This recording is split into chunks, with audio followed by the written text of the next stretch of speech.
एका बाजूला अख्ख्या महाराष्ट्राचं लक्ष राजकीय घडामोडींकडे होतं, मंत्रिमंडळ विस्तार कसा होतो याकडे होतं। दुसरीकडे नीट परीक्षेसंदर्भातली महाराष्ट्रातली एक महत्त्वाची बातमी आली। वैद्यकीय पदवी अभ्यासक्रमाच्या प्रवेशासाठी घेण्यात आलेल्या नीट या परीक्षेचा घोळ संपता संपत नाही असं दिसलं। 67 विद्यार्थ्यांना यावेळी नीटमध्ये पैकीच्या पैकी गुण मिळणं, मुदतीआधी निकालाची घोषणा होणं अशा अनेक संशयास्पद घडामोडींमुळे ही परीक्षाच रद्द करण्याची मागणी आता पुढे येते।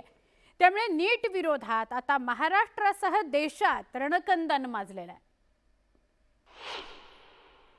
आक्रोश आहे वैद्यकीय क्षेत्रात भविष्य घडवण्याचं स्वप्न उराशी बाळगून असलेल्या विद्यार्थ्यांचा।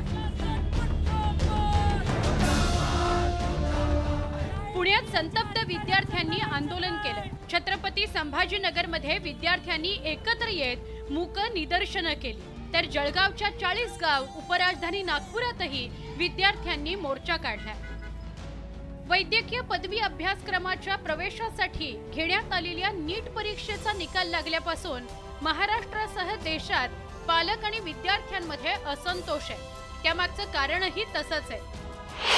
या परीक्षेत 67 विद्यार्थ्यांना पैकीच्या पैकी गुण मिळाले। खरे तर नीट परीक्षेत दिल्या जाणाऱ्या गुणांची रचना पाहता पैकीच्या पैकी गुण मिळणं केवळ अशक्यप्राय असल्याचं विद्यार्थ्यांचं म्हणणं आहे। कारण 2019 मध्ये 1, 2020 साली 1, 2021 साली 3, 2022 मध्ये 1 तर 2023 मध्ये 2 विद्यार्थ्यांनी पैकीच्या पैकी गुण मिळवले होते। पण यंदा 67 विद्यार्थ्यांना पैकीच्या पैकी गुण मिळाल्यामुळे नीटच्या कट ऑफ मध्ये मोठी वाढ झाली आहे। त्यामुळे चांगले गुण मिळवूनही राज्यात प्रवेशाविषयी विद्यार्थी साशंक आहेत। याच गोंधळाच्या निषेधार्थ राज्यात ठिकठिकाणी आंदोलन करण्यात आले। नीट परीक्षेत घोटाळा झाल्याचा आरोप करत हजारोंच्या संख्येने विद्यार्थी रस्त्यावर उतरले। ही परीक्षा रद्द करून पुन्हा परीक्षा घेण्याची मागणी विद्यार्थ्यांकडून करण्यात आली। जो निकाल 14 जून रोजी येणं अपेक्षित होता तो 4 जून रोजीच त्यांनी नीटचा निकाल जाहीर केला आणि निवडणुकीच्या निकालाच्या आड हा सगळा घोटाळा करून एनटीए कुठेतरी लपण्याचा प्रयत्न करू पाहते अशी विद्यार्थी परिषदेची ठाम भूमिका आहे। पेपर फुटीबद्दल मुद्दामून बोलत नाहीयेत आणि त्यांनी जी चौकशी समिती लावलेली ती पेपर फुटी ह्या विषयावर लावलेली नाहीये।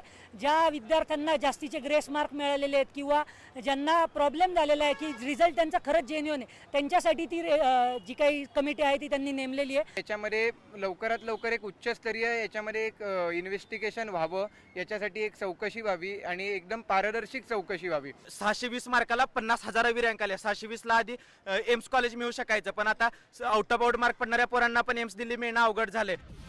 तिकडे नागपूरच्या इंदोरा चौकात NSUIच्या विद्यार्थ्यांनी आंदोलन केलं। नीट परीक्षेच्या निकालात अनेक गोष्टी संशयास्पद असल्याने या गैरप्रकाराची CBI मार्फत चौकशी करावी, तसंच NTA एजन्सीवर बंदी घालण्याची मागणी यावेळी करण्यात आली। मी या नीटच्या एक्झाम रद्द करायची मागणी सरकारकडे केलेली आहे। हरियाणाच्या केंद्रावर ज्या पद्धतीनं काळाबाजार झाला, खुद्द राज्यातले मंत्री हसन मुश्रीफ म्हणतात की नीट परीक्षा या होऊच नाही, कारण त्या बोगस घेतले जातात। या सगळ्यांचं सिलेक्शन मेरिटवर व्हावं। खरं म्हणजे इथे प्रचंड नुकसान महाराष्ट्रातील मुलांचं झालेलं आहे, महाराष्ट्राच्या पोरांचं नुकसान झालेलं आहे। म्हणूनच आम्ही मागणी केलेली आहे की या नीटच्या एक्झाम रद्द करा। परभणीत ठाकरेंच्या शिवसेनेनेही नीटच्या गोंधळाविरोधात मैदानात उडी घेतली। नीटमधील अफरातफरीची सर्वोच्च न्यायालयाच्या देखरेखीखाली चौकशी करण्याची मागणी यावेळी करण्यात आली। हे केस दाबण्याचा प्रयत्न केंद्राचं सरकार करतंय, म्हणून आमची स्पष्ट मागणी आहे की सुप्रीम कोर्टाच्या निगराणीखाली एक उच्चस्तरीय समिती नेमणूक झाली पाहिजे आणि त्या समितीच्या मार्फत सखोल चौकशी येणाऱ्या 8 दिवसामध्ये झाली पाहिजे आणि त्यातून जे काही सत्य निर्माण होईल त्या जनतेसमोर पोहोचलं पाहिजे। नीट परीक्षेविरोधात सुप्रीम कोर्टात याचिका दाखल झाल्या आहेत। सोमवारी या प्रकरणाच्या SIT चौकशी करणारी याचिका तेलंगणा आणि आंध्र प्रदेशच्या याचिकाकर्त्यांनी केली। एकीकडे रस्त्यावरची आंदोलनं आणि दुसरीकडे न्यायालयीन लढाई, यामुळे नीटचा हा घोळ संपून प्रवेश प्रक्रिया नीट नेटकी होते का याकडे विद्यार्थ्यांसह त्यांच्या पालकांचं लक्ष लागलेलं आहे। Bureau report, news 18 Lokmat.